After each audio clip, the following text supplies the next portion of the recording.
जय श्री राम मित्रों, आपका स्वागत है आपके YouTube चैनल सनातन भक्ति सागर पर।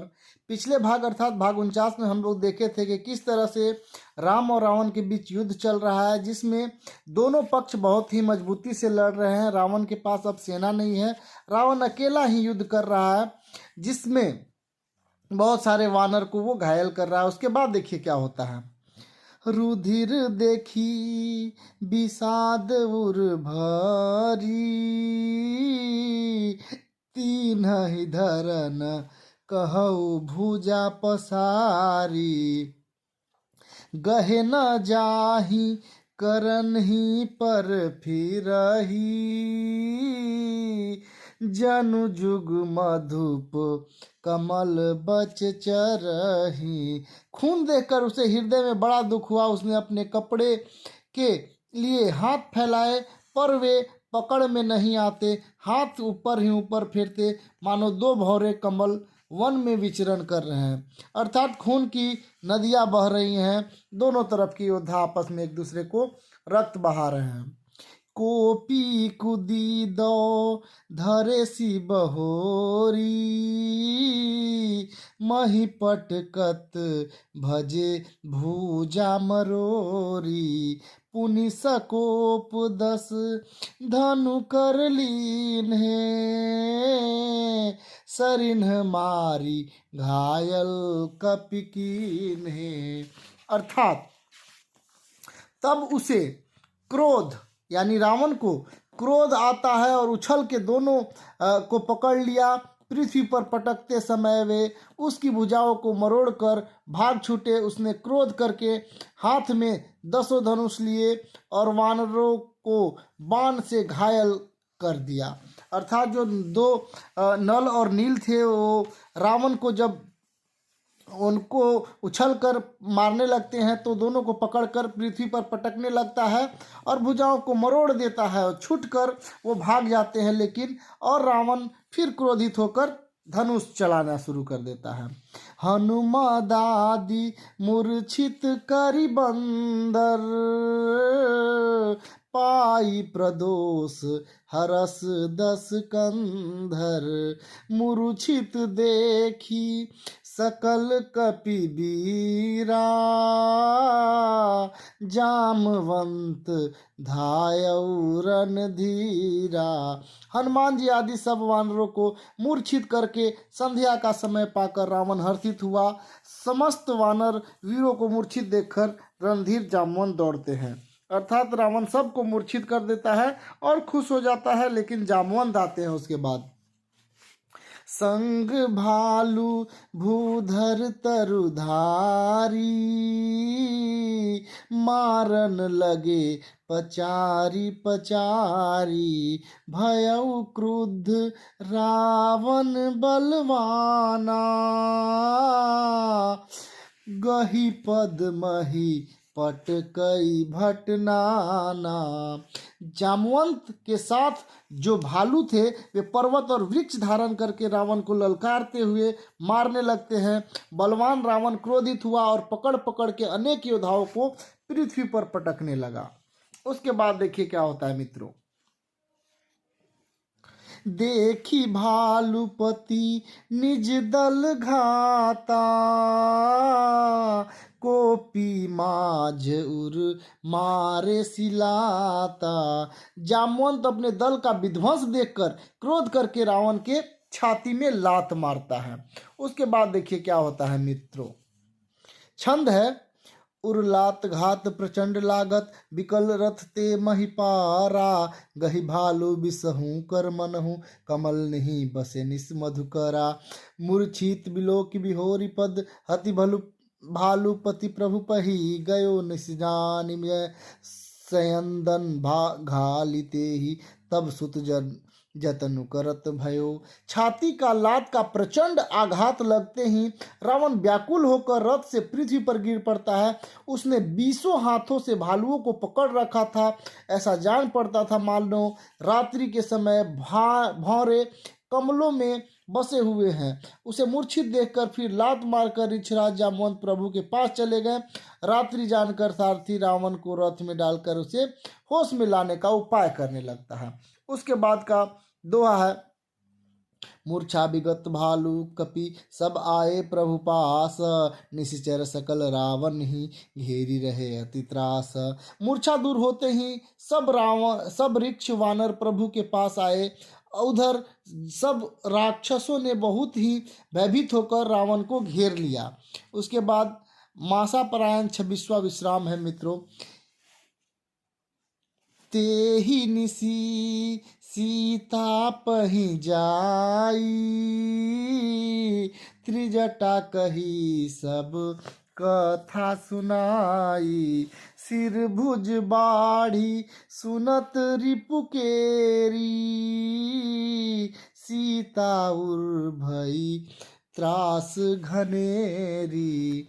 इस चौपाई का अर्थ देखिए क्या है मित्रों। उसी समय त्रिजटा नाम की जो राक्षसी थी सीता जी के पास जाकर उनको सब कथा सुनाती है। शत्रु के सिर और भुजाओं की बढ़ती सब संवाद सुनकर सीता जी के हृदय में भय होने लगता है। उसके बाद का चौपाई मित्रों, मुख मलिन उपजी मन चिंता, त्रिजटासन बोली तब सीता, होई कहा कहसी किन माता, के ही विधि मारी ही विश्व दुखदाता। उनका मुख उदास हो जाता है, मन में चिंता उत्पन्न हो जाती है।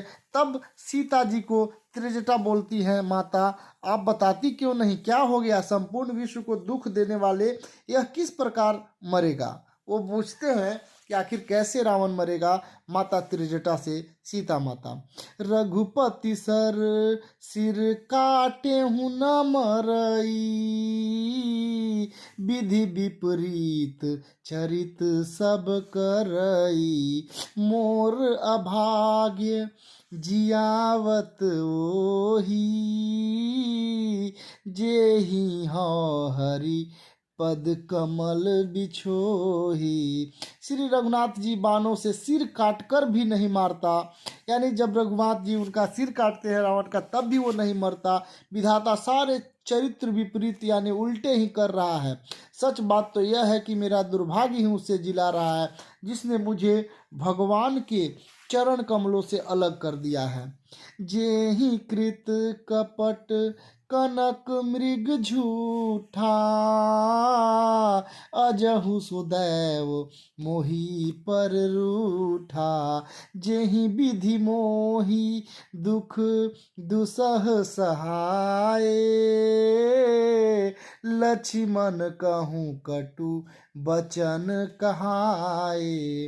अर्थात जिसने कपट झूठ स्वर्ण मृग बनाया था वही देव अब मुझ पर रूठा हुआ है।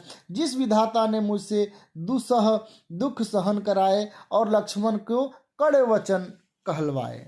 अर्थात उसके बाद का चौपाई है, रघुपति बिरह सबिस सर भारी, ताकी ताकी मार बार महु मारी, ऐसे हूँ दुख जो राख मम प्राणा, सोई विधिता ही जियाव आना। अर्थात जो श्री रघुनाथ जी विरह रूप बड़े शैल और विशैल वान से तक मुझे बहुत बार मारकर तब भी मार रहा है, ऐसे दुख में भी जो मेरे प्राण को रख रहा है वही विधाता उस रावण को जिला रहा है, दूसरा कोई नहीं। अर्थात तो कह रहा है कि ईश्वर का ही कृपा है कि रावण अब तक मर नहीं रहा है, क्योंकि वो सिर कटने के बाद भी जीवित हो जा रहा है। सीता जी ऐसा कर रहे हैं, बहु विधि कर बिलाप जान की, करी करी सुरति कृपा निधान की, कह त्रिजटा सुनु राजकुमारी, उर्सर लागत मरई सुरारी। कृपा निधान श्री राम जी याद करके जानकी जी को बहुत प्रकार से विलाप कर रही है। त्रिजटा ने कहा, हे राजकुमारी सुनो, देवताओं का शत्रु रावण हृदय में बाण लगते ही मर जाएगा। प्रभुताते उर हतई न तेहि, एहि के हृदय बसती वैदेही। परंतु प्रभु उसके हृदय में बाण इसलिए नहीं मारते क्योंकि उसके हृदय में जानकी जी यानी आप बसती हैं। उसके बाद का छंद है मित्रों, देखिए कितना प्यारा है वो। एहि के हृदय बस जानकी, जानकी उर मम बास है, मम उदर भुवन अनेक लागत बान सब कर नाश है। सुनि बचन हरस विषाद मन अति देखी पुनीत जटा, कहा अब मारी ही रिपुए ही विधि, सुनहि सुंदरी तज ही संशय महा। वो बोलती है कि ये वही सोच कर रह जाते हैं, उसके हृदय में जानकी का निवास है, जानकी के हृदय में मेरा निवास है और मेरे उदर में अनेक भुवन, अतः रावण के हृदय में बाण लगते ही सब भुवन का नाश हो जाएगा। यह वचन सुनकर सीता जी मन में अत्यंत हर्ष और विषाद हुआ। देख कर त्रिजटा फिर कहती है, हे सुंदरी महान संदेह त्याग कर अब सुनो, शत्रु इस प्रकार मरेगा। वो बोलती हैं कि देखो मैं बताती हूँ कैसे शत्रु मरेगा। काटक सिर होई ही विकल, छूट जाए सब तव ध्यान, तव रावण ही हृदय महु मरहि राम सुजान। वो बोलती है कि सिर को बार बार कटने से वह व्याकुल हो जाएगा और उसके हृदय में तुम्हारा ध्यान छूट जाएगा, तब सुजान अंतर्यामी श्री राम जी उसके रावण के हृदय में बाण मारेंगे। अस कही बहुत भांति समुझाई, पुनि त्रिजटा निज भवन सिधाई, राम सुभाऊ सुमिरि वैदेही, उपजी बिरह बीथा अति तेहि। ऐसा कहकर और सीता जी को बहुत प्रकार से समझाकर फिर त्रिजटा अपने घर को चली जाती है। श्री रामचंद्र जी के स्वभाव को स्मरण करके जानकी जी अत्यंत विरह व्यथा उत्पन्न हो जाती है और त्रिजटा चली जाती है। उसके बाद का चौपाई क्या है मित्र देखेंगे जरा। निसिहि शशिहि निंदति बहुभाति, जुग सम भई सिरति न राति, करति बिलाप मन ही मन भारी, राम बिरह जान की दुखारी। वे रात्रि और चंद्रमा को बहुत प्रकार से निंदा करती है और कह रही है कि रात के युग के समान बड़ी हो गई है, यह बीतती ही नहीं जानकी जी से राम जी के विरह में दुखी होकर मन ही मन भारी विलाप कर रही है। जब अति भयउ बिरह उर्दाहु, फर के उबाम नयन अरुबाहु, सगुन विचारी धरी मन धीरा, अब मिली ही कृपाल रघुबीरा। जब विरह के मारे हृदय में दारुण दाह हो गया, तब उसका बायां नेत्र बाँव फड़कने लगा। शकुन समझकर उसने मन में मौन धारण किया और सोचा कि अब कृपालु रघुनाथ अवश्य मिलेंगे। उसके बाद का अंतिम चौपाई है मित्रों इस वीडियो के लिए। यहाँ अर्ध निसी रावणु जागा, निज सारथी सन खीजन लागा, सठ रण भूमि छाड़ैसी मोही, धिग धिग अधम मंद मति तोही। अर्थात इधर जब रावण जगता है, यहाँ आधी रात को रावण की मूर्छा से जागता है तो सारथी से रुष्ट होकर कहने लगता है, अरे मूर्ख, तूने मुझे रणभूमि से अलग कर दिया, अरे अधम, अरे मंदबुद्धि, तुझे धिक्कार है, तुमने रणभूमि से मुझे अलग क्यों किया। ऐसा कह के रावण क्रोधित होने लगता है। तेहि पद गही बहु विधि समुझावा, भोरु भय रथ चढ़ी पुनि धावा, सुनु आगवनु दसानन केरा, कपिदल खर भर भयउ घनेरा। सारथी के चरण पकड़कर रावण बहुत प्रकार से समझाता है। सवेरा होते ही वह रथ पर चढ़कर फिर दौड़ता है। रावण का आना सुनकर वानरों की सेना में खलबली मचती है। जब सारथी रावण के पैर पकड़कर माफी मांगता है और बताता है कि आप मूर्छित हो गए थे, आपको लाना जरूरी था, तब रावण मानता है और फिर सुबह होते ही फिर युद्ध करने के लिए चल पड़ता है, जिसे देखकर वानरों की सेना में अत्यंत भगदड़ मच जाती है। और मिलते हैं अगले वीडियो में मित्रों। आप लोग का प्यार और सपोर्ट के लिए बहुत बहुत धन्यवाद। जय श्री राम।